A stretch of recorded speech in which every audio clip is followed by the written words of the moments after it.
शुक्लाम्बरधरं विष्णुं शशिवर्णं चतुर्भुजं प्रसन्नवदनं ध्यायेत् सर्वविघ्नोपशान्तये। व्यासं वसिष्ठनप्तारं शक्तै पौत्रमकल्मषं पराशरात्मजं वन्दे शुकतातं तपोनिधिम्। व्यासाय विष्णुरूपाय व्यासरूपाय विष्णवे नमो वै ब्रह्मनिधये वासिष्ठाय नमो नमः। अविकाराय शुद्धाय नित्याय परमात्मने सदैकरूपरूपाय विष्णवे सर्वजिष्णवे यस्य स्मरणमात्रेण जन्म संसारबन्धनात् विमुच्यते नमस्तस्मै विष्णवे प्रभविष्णवे। ॐ नमो विष्णवे प्रभविष्णवे। श्रीवैशम्पायन उवाच श्रुत्वा धर्मानशेषेण पावनानि च सर्वशः युधिष्ठिरः शान्तनवं पुनरेवाभ्यभाषत। युधिष्ठिर उवाच किमेकं दैवतं लोके किं वाप्येकं परायणं स्तुवन्तः कं कमर्चन्तः प्राप्नुयुर्मानवा शुभम्। को धर्मः सर्वधर्माणां भवतः परमो मतः किं जपन्मुच्यते जन्तुर्जन्म संसारबन्धनात्। श्रीभीष्म उवाच जगत्प्रभुं देवदेवम् अनन्तं पुरुषोत्तमं स्तुवन्नाम सहस्रेण पुरुषस्तततोत्थितः तमेव चार्चयन् नित्यं भक्त्या पुरुषम् अव्ययम् ध्यायन् स्तुवन्नमस्यं च यजमानस्तमेव च। अनादिनिधनं विष्णुं सर्वलोकमहेश्वरम् लोकाध्यक्षं स्तुवन्नित्यं सर्वदुःखातिगो भवेत्। ब्रह्मण्यं सर्वधर्मज्ञं लोकानां कीर्तिवर्धनम् लोकनाथं महद्भूतं सर्वभूतभवोद्भवम् एष मे सर्वधर्माणां धर्मोऽधिकतमो मतः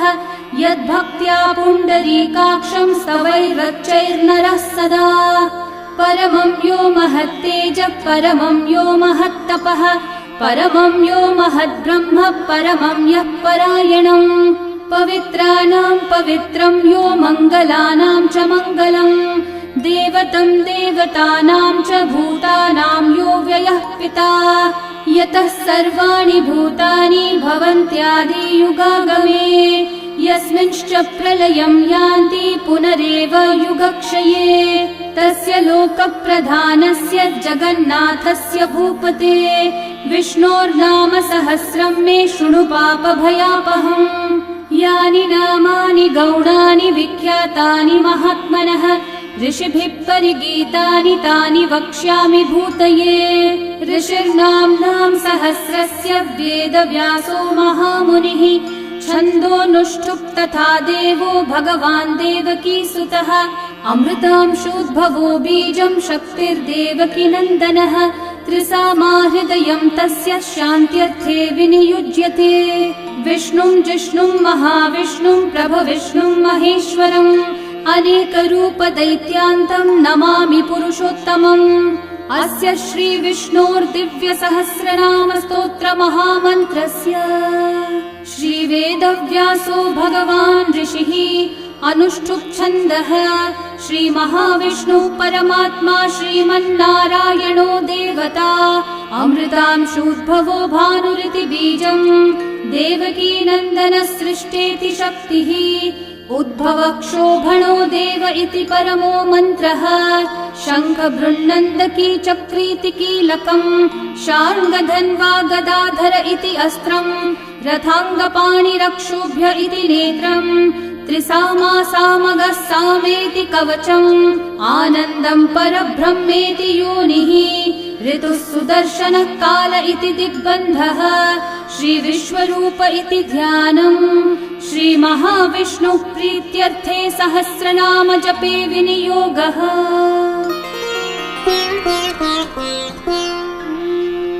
ध्यानम् क्षीरोधन्वत् प्रदेशे शुचिमणिविलसत्सैकते मौक्तिकानाम् माला क्लृप्तासनस्थस्फटिकमणिनिभैर्मौक्तिकैर्मण्डिताङ्गः शुभ्रैरभ्रैरतभ्रैरुपरि विरचितैर्मुक्तपीयूषवर्षैः आनन्देन पुनीयादरिनलिन गदा शङ्खपाणिर्मुकुन्दः भुः पादौ यस्य नाभिर्वियदसुरनिलश्चन्द्रसूर्यौ च नेत्रे कर्णावाशाः शिरौ द्योर्मुखमपि दहनो यस्य वास्तेयमब्धिः अन्तस्थं यस्य विश्वं सुरनरखगो भोगि गन्धर्वदैत्यैः चित्रं रं रम्यतेतं त्रिभुवन विपुषं विष्णुमीशं नमामि। ॐ नमो भगवते वासुदेवाय। शान्ताकारं भुजगशयनं पद्मनाभं सुरेशं विश्वाधारं गगनसदृशं मेघवर्णं शुभाङ्गं लक्ष्मीकान्तं कमलनयनं योगिहृद्ध्यानगम्यं वन्दे विष्णुं भवभयहरं सर्वलोकैकनाथम् मेघश्यामं पीतकौशेयवासं श्रीवत्साङ्कं कौस्तुभोद्भासिताङ्गं पुण्योपेतं पुण्डरीकायताक्षं विष्णुं वन्दे सर्वलोकैकनाथम् नमः समस्तभूतानामादिभूताय भूभृते अनेकरूपरूपाय विष्णवे प्रभविष्णवे सशङ्खचक्रं सकिरीटकुण्डलं सपीतवस्त्रं सरसीरुहेक्षणं सहारवक्षस्थलशोभिकौस्तुभं नमामि विष्णुं शिरसा चतुर्भुजम् छायायां पारिजातस्य हेमसिंहासनोपरि आसीनमम्बुदश्याममायताक्षम् अलङ्कृतम् चन्द्राननं चतुर्बाहुं श्रीवत्साङ्कितवक्षसं रुक्मिणी सत्यभामाभ्यां सहितं कृष्णमाश्रये। ॐ विश्वं विष्णुर्वषट्कारो भूतभव्यभवत्प्रभुः भूतकृद्भूतभृद्भावो भूतात्मा भूतभावनः भूतात्मा परमात्मा च मुक्तानां परमागतिः अव्ययः पुरुषः साक्षी क्षेत्रज्ञोऽक्षर एव च योगो योगविदां नेता प्रधानः पुरुषेश्वरः नारसिंहः वपुः श्रीमान् केशवः पुरुषोत्तमः सर्वः शर्वः शिवस्थाणोर्भूतादिर्निधिरव्ययः सम्भवो भावनो भर्ता प्रभवः प्रभुरीश्वरः स्वयंभू शम्भुरादित्यः पुष्कराक्षो महास्वनः अनादिनिधनो धाता विधाता धातुरुत्तमः अप्रमेयो ऋषिकेशः पद्मनाभोऽमरः प्रभुः विश्वकर्मा मनुस्त्वष्टा स्थविष्ठस्थविरो ध्रुवः अग्राह्यः शाश्वतः कृष्णो लोहिताक्षः प्रतर्दनः प्रभुतस्त्रिककुब्धामः पवित्रं मङ्गलं परम् ईशानः प्राणदः प्राणो ज्येष्ठः श्रेष्ठः प्रजापतिः हिरण्यगर्भो भूगर्भो माधवो मधुसूदनः ईश्वरो विक्रमी धन्वी मेधावी विक्रमक्रमः अनुत्तमो दुराधर्षः कृतज्ञः कृतिरात्मवान् सुरेशः शरणं शर्म विश्वरेतः प्रजाभवः अहः संवत्सरो व्याळः प्रत्ययः सर्वदर्शनः अजः सर्वेश्वरः सिद्धिः सिद्धि सर्वादिरच्युतः वृषा कपिरमेयात्मा सर्वयोगविनिःसृतः वसुर्वसुमना सत्यः समात्मा संवितः समः अमोघः पुण्डरीकाक्षो वृषकर्मा वृषाकृतिः रुद्रो बहुशिरा बभ्रुर्विश्वयोनिः शुचिश्रवाः अमृतः शाश्वतस्थाणुर्वरारोहो महातपाः सर्वगः सर्वविद्भानुः विश्वक्सेनो जनार्दनः वेदो वेदविदव्यङ्गो वेदाङ्गो वेदवित्कविः लोकाध्यक्षः सुराध्यक्षो धर्माध्यक्षः कृताकृतः चतुरात्मा चतुर्व्यूहश्चतुर्दंष्ट्रश्चतुर्भुजः भ्राजिष्णुर्भोजनं भोक्ता सहिष्णुर्जगदादिजः अनघो विजयो जेता विश्वयोनिः पुनर्वसुः उपेन्द्रो वामनः प्रांशुरमोघः शुचिरूर्चितः अतीन्द्रः सङ्ग्रहः सर्गो धृतात्मा नियमो यमः वेद्यो वैद्यः सदा योगी वीरः माधवो मधुः अतीन्द्रियो महामायो महोत्साहो महाबलः महाबुद्धिर्महावीर्यो महाशक्तिर्महाद्युतिः अनिर्देश्य वपुः श्रीमान् अमेयात्मा महाधृतक् महेश्वासो महीभर्ता श्रीनिवासः सतां गतिः अनिरुद्धः सुरानन्दो गोविन्दो गोविदाम्पतिः मरीचिर्दमनोहंसः सुपर्णो भुजगोत्तमः हिरण्यनाभः सुतपः पद्मनाभः प्रजापतिः अमृत्युः सर्वदृक्सिंहः सन्धाता सन्धिमान् स्थिरः अजो दुर्मशनः शास्ता विश्रुतात्मा सुरारिः गुरुर्गुरुतमो धामः सत्यः सत्यः पराक्रमः निमिषो निमिषस्रग्वी वाचस्पतिरुदारधीः अग्रणीर्ग्रामणी श्रीमान् न्यायो नेता समीरणः सहस्रमूर्धा विश्वात्मा सहस्राक्षः सहस्रपात् आवर्तनो निवृत्तात्मा संवृतः सम्प्रमर्दनः अहः संवर्तको वह्निरनिलो धरणीधरः सुप्रसादः प्रसन्नात्मा विश्वदृग्विश्वभुग्विभुः सत्कर्ता सत्कृतः साधुर्जन्मोर्नारायणो नरः असंख्येयो प्रमेयात्मा विशिष्टः शिष्टकृच्छुचिः सिद्धार्थः सिद्धसङ्कल्पः सिद्धिदः सिद्धिसाधनः वृषाही वृषभो विष्णुर्वृषपर्वा वृषोदरः वर्धनो वर्धमानश्च विविक्तः श्रुतिसागरः सुभुजो दुर्धरो वाग्मी महेन्द्रो वसुदो वसुः नैकरूपो बृहद्रूपः शिपिविष्टप्रकाशनः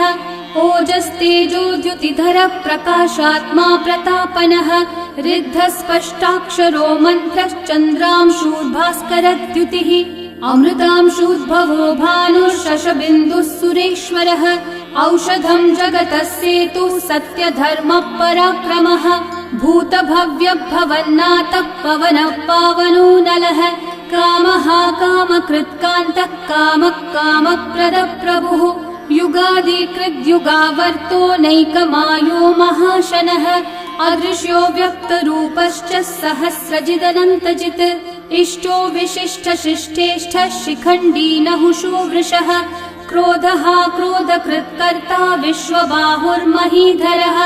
अच्युतः प्रथितः प्राणः प्राणदो वासवानुजः अपान्निधिरधिष्ठानम् अप्रमत्तः प्रतिष्ठितः स्कन्दस्कन्दद्धरो धुर्यो वरदो वायुवाहनः वासुदेवो बृहद्भानुरादिदेवः पुरन्दरः अशोकस्थारणस्थारः शूरः शौरिर्जनेश्वरः अनुकूलः शतावर्तः पद्मी पद्मनिभीक्षणः पद्मनाभोरविन्दाक्षः पद्मगर्भः शरीरभृत् महर्धिरिग्धो वृद्धात्मा महाक्षो गरुडध्वजः अतुलः शरभो भीमः समयज्ञो हविर्हरिः सर्वलक्षणलक्षण्यो लक्ष्मीवान् समितिञ्जयः विक्षरो रोहितो मार्गो हेतुर्दामोदरः सहः महीधरो महाभागो वेगवानमिताशनः उद्भवक्षोभणो देवः श्रीगर्भः परमेश्वरः करणं कारणं कर्ता विकर्ता गहनो गुहः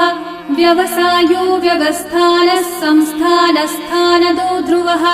परर्धि परमस्पष्टः तुष्टः पुष्टः शुभेक्षणः रामो विरामो विरतो मार्गो नेयो नयो नयः वीरशक्तिमतां श्रेष्ठा धर्मो धर्मविदुत्तमः वैकुण्ठः पुरुषः प्राणः प्राणदः प्रणवः पृथुः हिरण्यगर्भः शत्रुघ्नो व्याप्तो वायुरधोक्षजः ऋतुः सुदर्शनः कालः परमेष्ठी परिग्रहः उग्रः संवत्सरो दक्षो विश्रामो विश्वदक्षिणः विस्तारस्थावरस्थाणुः प्रमाणं बीजमव्ययम् अर्थोऽनर्थो महाकोशो महाभोगो महाधनः अनिर्विण्णस्थविष्ठो भूर्धर्मयूपो महामखः नक्षत्रनेमिर्नक्षत्री क्षामः समीहनः यज्ञयुज्यो महेज्यश्च क्रतुः सत्रं सतां गतिः सर्वदर्शी विमुक्तात्मा सर्वज्ञो ज्ञानमुत्तमम् सुव्रतः सुमुखः सूक्ष्मः सुघोषः सुखदः सुहृत् मनोहरो जितक्रोधो वीरबाहुर्विदारणः स्वापनः स्ववशो व्यापी नैकात्मा नैककर्मकृत् वत्सरो वत्सलो वत्सी रत्नगर्भो धनेश्वरः धर्मकृद्धर्मी सदसक्षरमक्षरम् अविज्ञाता सहस्रांशूर्विधाता कृतलक्षणः गभस्तिनेमि सत्त्वस्थः सिंहो भूतमहेश्वरः आदिदेवो महादेवो देवेशो देवभृद्गुरुः उत्तरो गोपतिर्गोप्ता ज्ञानगम्यः पुरातनः शरीरभूतभृद्भोक्ता कपीन्द्रो भूरि दक्षिणः सोमपोऽमृतपः सोमः पुरुजित्पुरुसत्तमः विनयोजयः सत्यसन्धो दाशारः सात्वतां पतिः जीवो विनयिता साक्षी मुकुन्दोऽमितविक्रमः अम्भो निधिरनन्तात्मा महोदधिशयोऽन्तकः अजो महार्हः स्वाभाव्यो जितामित्रप्रमोदनः आनन्दो नन्दनो नन्दः सत्यधर्मा त्रिविक्रमः महर्षिः कपिलाचार्यः कृतज्ञो मेदिनीपतिः त्रिपदस्त्रिदशाध्यक्षो महाशृङ्गः कृतान्तकृत् महावराहो गोविन्दः सुषेणः कनकाङ्गदे गुह्यो गभीरो गहनो गुप्तश्चक्रगदाधरः वेधास्वाङ्गोचितः कृष्णो दृढसङ्कर्षणोच्युतः वरुणो वारुणो वृक्षः पुष्कराक्षो महामनाः भगवान् भगहानन्दी वनमाली हलायुधः आदित्यो ज्योतिरादित्यः सहिष्णुर्गतिसत्तमः सुधन्वा खण्डपरशुर्दारुणो द्रविणप्रदः दिवस्पृक् सर्वदृग्व्यासो वाचस्पतिरयो निजः त्रिसामासामगः सामन्निर्वाणम् भेषजम्भिषक् सन्न्यासकृच्छमः शान्तो निष्ठा शान्तिपरायणम् शुभाङ्गः शान्तिदः सृष्टा कुमुदः कुवलेशयः गोहितो गोपतिर्गोप्ता वृषभाक्षो वृषप्रियः अनिवर्ती निवृत्तात्मा संक्षेप्ताक्षेमकृच्छिवः श्रीवत्सवक्षा श्रीवासः श्रीपतिः श्रीमतांवरः श्रीधः श्रीशः श्रीनिवासः श्रीनिधिः श्रीविभावनः श्रीधरः श्रीकरः श्रेयः श्रीमान् लोकत्रयाश्रयः स्वक्षः स्वङ्गः शतानन्दो नन्दिर्ज्योतिर्गणेश्वरः विजितात्मा विधेयात्मा सत्कीर्तिश्चिन्न संशयः उदीर्णः सर्वतश्चक्षुरनीशः शाश्वतस्थिरः भूषयो भूषणो भूतिर्विशोकः शोकनाशनः अर्चिष्मान् अर्चितः कुम्भो विशुद्धात्मा विशोधनः अनिरुद्धो प्रतिरथ प्रद्युम्नोमितविक्रमः कालनेमी निहावीरः शौरी शूरजनेश्वरः त्रिलोकात्मा त्रिलोकेशः केशवः केशिहा हरिः कामदेवः कामपालः कामिकान्तः कृतागमः अनिर्देश्य वपुर्विष्णु वीरोऽनन्तो धनञ्जयः ब्रह्मण्यो ब्रह्मकृद् ब्रह्मा ब्रह्म ब्रह्मविवर्धनः ब्रह्मविद् ब्राह्मणो ब्रह्मी ब्रह्मज्ञो ब्राह्मणप्रियः महाकर्मो महाकर्मा महातेजा महोरगः महाक्रतुर्महायज्वा महायज्ञो महाहविः स्तव्यस्तव प्रियस्तोत्रम् स्तुतिस्तोतारणप्रियः पूर्णपूरयिता पुण्यकीर्तिरणामयः मनोजवस्तीर्थकरो वसुरेता वसुप्रदः वसुप्रदो वासुदेवो वसुर्वसुमनाहविः सद्गति सत्कृति सत्ता सद्भूति सत्परायणः शूरसेनो यदुश्रेष्ठः सन्निवासः सुयामुनः भूता वासो वासुदेवः सर्वासु निलयो नलः दर्पः दर्पदो दृप्तो दुर्धरोऽथा पराजितः विश्वमूर्तिर्महामूर्तिर्दीप्तमूर्तिरमूर्तिमान् अनेकमूर्तिरव्यक्तः शतमूर्तिः शताननः एकोनैकः स वः किं यतत्पदमनुत्तमम् लोकबन्धुर्लोकनाथो माधवो भक्तवत्सलः सुवर्णवर्णो हेमाङ्गो वराङ्गश्चन्दनाङ्गदे वीरः विषमः शून्यो घृताशीरशलश्चलः अमानीमानदो मान्यो लोकस्वामी त्रिलोकधृक् सुमेधा मेधजो धन्यः सत्यमेधाधराधरः तेजो वृषो द्युतिधरः सर्वशस्त्रभृताम्बरः प्रग्रहो निग्रहो व्यग्रो नैकः शृङ्गो गदाग्रजः चतुर्मूर्तिश्चतुर्बाहुश्चतुर्व्यूहश्चतुर्गतिः चतुरात्मा चतुर्भावश्चतुर्वेदविदेकपात् समावर्तो निर्वृत्तात्मा दुर्जयो दुरतिक्रमः दुर्लभो दुर्गमो दुर्गो दुरावासो दुरारिहा शुभांगो लोकसारंगः सुतन्तुस्तन्तुवर्धनः इन्द्रकर्मा महाकर्मा कृतकर्मा कृतागमः उद्भवः सुन्दर सुन्दो रत्ननाभः सुलोचनः अर्को वाजः सनः शृङ्गी जयन्तः सर्वविजयी सुवर्णबिन्दु रक्षोभ्यः सर्ववागीश्वरेश्वरः महाहृदो महागर्तो महाभूतो महानिधिः कुमुदः कुन्दरः कुन्दः पर्जन्यः पावनो निलः अमृताशो मृतवपुः सर्वज्ञः सर्वतोमुखः सुलभः सुव्रतः सिद्धः शत्रुजिच्छत्रुतापनः न्यग्रोधोदम्बरोऽश्वत्थः चाणूरान्ध्रनिषूदनः सहस्रार्ची सप्तजिह्वा सप्तैधा सप्तवाहनः अमूर्तिरनघोचिन्त्यो भयकृद्भयनाशनः अनुर्बृहत्कृशस्थूलो गुणवृन्निर्गुणो महान् अधृतः स्वधृतः स्वास्य प्राग्वंशो वंशवर्धनः भारभृत्कथितो योगी योगीशः सर्वकामदः आश्रमः श्रमणः श्रामः सुपर्णो वायुवाहनः धनुर्धरो धनुर्वेदो दण्डो दमयिता दमः अपराजितः सर्वसहो नियन्ता नियमो यमः सत्त्ववान् सात्विकः सत्यः सत्यधर्मपरायणः अभिप्रायप्रियार्होर्हः प्रियकृत्प्रीतिवर्धनः विहाय स गतिर्ज्योतिः सुरचिर्हुतभुक् विभुः रविर्विरोचनः सूर्यः सविता रविलोचनः अनन्तो हुतभुग्भोक्ता सुखदो नैकजोऽग्रजः अनिर्विण्णः सदा मर्षि लोकाधिष्ठानमद्भुतः सनात् सनातनतमः कपिलः कपिरव्ययः स्वस्तिदः स्वस्तिकृत् स्वस्ति स्वस्ति भुक् स्वस्ति दक्षिणः अरौद्रः कुण्डली चक्री विक्रम यूर्जितशासनः शब्दातिगः शब्दसः शिशिरः शर्वरीकरः अक्रूरः पेशलो दक्षो दक्षिणः क्षमिनाम्बरः विद्वत्तमो वीतभयः पुण्यश्रवणकीर्तनः उत्तारणो दुष्कृतिः पुण्यो दुःस्वप्ननाशनः वीरः रक्षणः सन्तो जीवनः पर्यवस्थितः अनन्तरूपोऽनन्तः श्रीर्जितमन्युर्भयापहः चतुर्रश्रो गभीरात्मा विदिशो व्यादिशो दिशः अनादिर्भूर्भुवो लक्ष्मी सुवीरो रुचिराङ्गदः जननो जनजन्मादि भीमो भीमपराक्रमः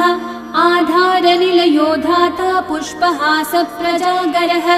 ऊर्ध्वगः सत्पथाचारः प्राणदः प्रणवप्पणः प्रमाणं प्राणनिलयं प्राणभृत् प्राणजीवनः तत्त्वं तत्त्वविदेकात्मा जन्म मृत्युजरातिगः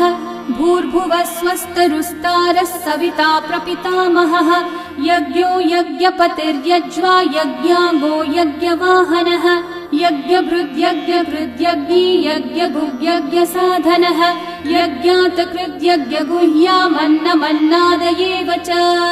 आत्मयोनिः स्वयं जातो वैखानः सामगायनः देवकीनन्दनः सृष्टा शितीशः पापनाशनः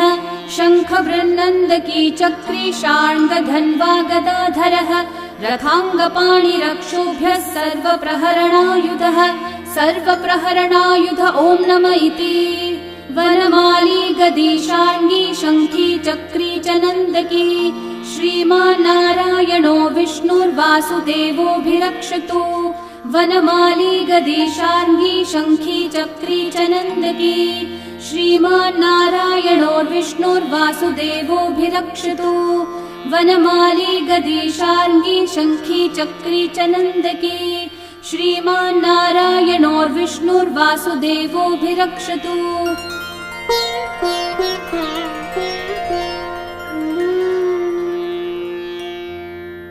इतीदं कीर्तनीयस्य केशवस्य महात्मनः नाम्नां सहस्रं दिव्यानामशेषेण प्रकीर्तितम् य इदं शृणुयान्नित्यं यश्चापि परिकीर्तयेत् न शुभं प्राप्नुयात् किञ्चित् सोमुत्रेह च मानवः वेदान्तगो ब्राह्मणः स्यात् क्षत्रियो विजयी भवेत् वैश्यो धनसमृद्धः स्यात् शूद्रः सुखमवाप्नुयात् धर्मार्थी प्राप्नुयात् धर्मम् अर्थार्थी चार्थमाप्नुयात् कामानवाप्नुयात् कामी प्रजार्थी चाप्नुयात् प्रजाम् भक्तिमान् यः सदोत्थाय शुचिस्तद्गतमानसः सहस्रं वासुदेवस्य नाम्नामेतत् प्रकीर्तये यशः प्राप्नोति विपुलं याति प्राधान्यमेव च अचलां श्रियमाप्नोति श्रेय प्राप्नोत्यनुत्तमम् न भयं क्वचिदाप्नोति वीर्यं तेजश्च विन्दति भवत्यरोगो द्युतिमान् बलरूपगुणान्वितः रोगार्तो मुच्यते रोगात् बद्धो मुच्येत बन्धनात् भयान्मुच्येत भीतस्थो मुच्येतापन्न आपदः दुर्गान्यतितरत्याशु पुरुषः पुरुषोत्तमम् स्तुवन्नाम सहस्रेण नित्यं भक्ति समन्वितः वासुदेवाश्रयो मर्त्यो वासुदेवपरायणः सर्वपापविशुद्धात्मा याति ब्रह्म सनातनम् न वासुदेव भक्तानामशुभं विद्यते क्वचित् जन्म मृत्यु जरा व्याधि भयं नैवोपजायते इमं स्तवमधीयानः श्रद्धा भक्ति समन्वितः युज्येतात्मसुखः शान्ति श्रीधृति स्मृतिकीर्तिभिः न क्रोधो न च मात्सर्यं न लोभो नाशुभा मतिः भवन्ति कृतपुण्यानां भक्तानां पुरुषोत्तमे द्यौस चन्द्रार्कनक्षत्राखं दिशो भूर्महो दधिः वासुदेवस्य वीर्येण विदतानि महात्मनः ससुरासुरगन्धर्वं सयक्षूरगराक्षसं जगद्वशे वर्ततेदं कृष्णस्य सचराचरम् इन्द्रियाणि मनोबुद्धिः सत्त्वं तेजो बलं द्युतिः वासुदेवात्मकन्याहुः क्षेत्रं क्षेत्रज्ञ एव च सर्वागमानामाचार प्रथमं परिकल्पते आचार प्रभवो धर्मो धर्मस्य प्रभुरच्युतः ऋषयः पितरो देवा महाभूतानि धातवः जङ्गमाजङ्गमं चेदं जगन्नारायणोद्भवम् योगो ज्ञानं तथा साङ्ख्यं विद्या शिल्पादिकर्म च वेदाः शास्त्राणि विज्ञानमेतत् सर्वं जनार्दनात् एको विष्णुर्महद्भूतं पृथक् भूतान्यनेकशः त्रीन् लोकान् व्याप्य भूतात्मा भुङ्क्ते विश्वभुगव्ययः इमं स्तवं भगवतो विष्णोर्व्यासेन कीर्तितम् पठ्येद्य इच्छेत् पुरुषः श्रेय प्राप्तुं सुखानि च विश्वेश्वरमजं देवं जगतः प्रभुमव्ययम् भजन्ति ये पुष्कराक्षं न ते यान्ति पराभवम् न ते यान्ति पराभवम् ॐ नमः इति अर्जुनोवाच पद्मपत्र विशालाक्ष पद्मनाभः सुरोत्तम भक्तानामनुरक्तानां त्राता भव जनार्दन श्रीभगवानुवाच यो मां नाम सहस्रेण स्तोतुमिच्छति पाण्डव सोऽहमेकेन श्लोकेन स्तुत एव न संशयः स्तुत एव न संशय ॐ नमः इति व्यास उवाच वासनाद् वासुदेवस्य वासितं भुवनत्रयम् सर्वभूतनिवासोऽसि वासुदेव नमोऽस्तु ते श्रीवासुदेव नमोऽस्तु ॐ नमः इति पार्वत्योवाच केनोपायेन लघुना विष्णोर्नाम सहस्रकम् पठ्यते पण्डितेर्नित्यं श्रोतुमिच्छाम्यहं प्रभो ईश्वरोवाच श्रीराम राम रामेति रमे रामे मनोरमे सहस्रनाम तत्तुल्यं राम नाम वरानने श्रीराम राम रामेति रमे रामे मनोरमे सहस्रनाम तत्तुल्यं राम नाम वरानने श्रीराम राम रामेति रमे रामे मनोरमे सहस्रनाम तत्तुल्यं राम नाम वरानने श्रीराम नाम वरानन ॐ नमः इति ब्रह्मोवाच नमोऽस्त्वनन्ताय सहस्रमूर्तये सहस्रपादाक्षि शिरोरुबाहवे सहस्रनाम्ने पुरुषाय शाश्वते सहस्रकोटियुगधारिणे नमः। सहस्रकोटियुगधारिण ॐ नम इति। सञ्जय उवाच यत्र योगेश्वर कृष्णो यत्र पार्थो धनुर्धरः